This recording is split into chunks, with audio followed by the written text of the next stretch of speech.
एक बहुत बड़ी अपॉर्चुनिटी आ गई है उन सारे स्टूडेंट्स के लिए जो भी नर्सिंग कॉम्पिटिटिव एग्जाम के लिए प्रिपेयर कर रहे हैं। आप लोगों के लिए नया सुनहरा मौका लेकर आया है एनसीआई झज्जर। कोई बात नहीं, अभी तक जितने फॉर्म अप्लाई किए कोई रिजेक्ट हो गया, किसी में अपेयर नहीं हो पाए या नहीं क्लियर कर पाए तो कोई बात नहीं, बैक टू बैक वैकेंसीज आ रही हैं। आपको सिर्फ प्रिपेयर करना है और एग्जाम देकर आना है। ये पक्का है कि आप इस वाली वैकेंसी को ज़रूर क्रैक कर लोगे। तो टोटल 1062 पोस्ट यहाँ पर उन्होंने डाली थी, रिक्वेस्ट थी, लेकिन उसमें से 720 पोस्ट यहाँ पर अप्रूव हो गई हैं टोटल, जिसके अंदर बहुत सारे वेरियस पोस्ट हैं बच्चे, जिसमें से नर्सिंग के लिए भी अलग से पोस्ट अप्रूव हुई है, वो मैं आपको फर्दर बताऊंगी। चीफ नर्सिंग ऑफिसर भी है, नर्सिंग सुपरिटेंडेंट यानी हायर लेवल से लेकर और नर्सिंग ऑफिसर तक सारी ही पोस्ट यहाँ पर इंक्लूडेड हैं। नेशनल कैंसर इंस्टीट्यूट झज्जर जो कि हरियाणा में है, जो कि आता है under AIIMS new Delhi only, यानी कि जो ऑटोनोमस बॉडी है और वही इसका एग्जाम कंडक्ट कराएगा। तो चलो देखते हैं कौन सी वैकेंसीज इस वाली नोटिफिकेशन में अप्रूव हुई हैं।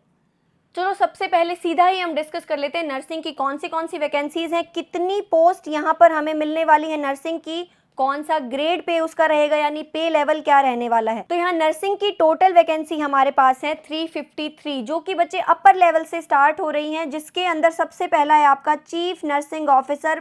पे ग्रेड यानी लेवल रहेगा 12, ग्रुप ए है ये, जिसके अंदर एक chief nursing officer, then 1 nursing superintendent and 5 deputy nursing superintendent. ये है हमारी सारी ग्रुप ए की वैकेंसीज। उसके अलावा असिस्टेंट नर्सिंग सुपरिटेंडेंट यानी एएनएस की भी यहाँ पर 8 पोस्ट रहेंगी। देन हमारे काम की जो वैकेंसीज है सीनियर नर्सिंग ऑफिसर और नर्सिंग ऑफिसर यानी सिस्टर ग्रेड 1 और ग्रेड 2।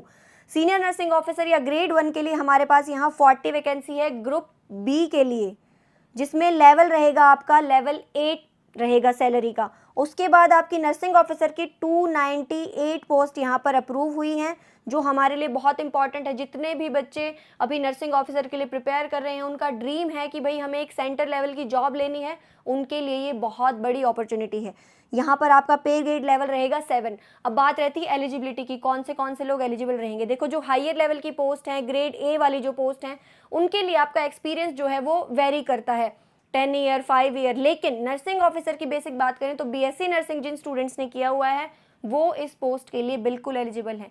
और जीएनएम जिन स्टूडेंट ने किया है उनके लिए कितना एक्सपीरियंस रिक्वायर्ड रहेगा, वो जब फाइनल हमारे पास नोटिफिकेशन आएगी, यानी फॉर्म कब अप्लाई होने हैं, जब ये पूरी प्रोसेस हमें पता चलेगी तो एक्सपीरियंस भी पूरा क्लियर हो जाएगा। लेकिन एटलीस्ट 50 बेडेड हॉस्पिटल का आपका एक्सपीरियंस होना ही चाहिए, जैसा कि नॉर्सेट के अंदर रिक्वायर्ड होता है। तो अब वैकेंसी हमें मिल चुकी है, यानी गवर्नमेंट का काम था हमको वैकेंसी देना, आपका काम है पढ़ना और प्रिपेयर करना और उसके बाद कंपटीशन को फाइट करना। तो जल्दी जल्दी से अपनी प्रिपरेशन को और स्ट्रॉन्ग बनाना स्टार्ट कर दो, फिर से शुरू से पढ़ना स्टार्ट करो। कोई दिक्कत नहीं है पहले कोई चीज़ क्लियर हुई या नहीं, ऐसे ही नई नई वैकेंसीज आती रहेंगी और आपको नई नई अपॉर्चुनिटीज़ मिलती रहेंगी। और बहुत अच्छी अपनी प्रिपरेशन को स्ट्रॉन्ग बनाना है, बिल्कुल बेसिक से कॉम्प्लेक्स तक जाना है। तो आपको 2 चीज़ें करनी है, पहला ऐसी ही नई अपडेट्स के लिए चैनल को सब्सक्राइब कर लो, और दूसरा आप एन प्रेप ऐप को डाउनलोड कर सकते हो, जिसमें आपको सारा मटेरियल मिल जाएगा and you can crack any nursing competitive exam you want. Okay बच्चों, ऑल द बेस्ट। और भी फर्दर डिटेल्स इस वैकेंसी की आपको इस चैनल पर मिल जाएंगी।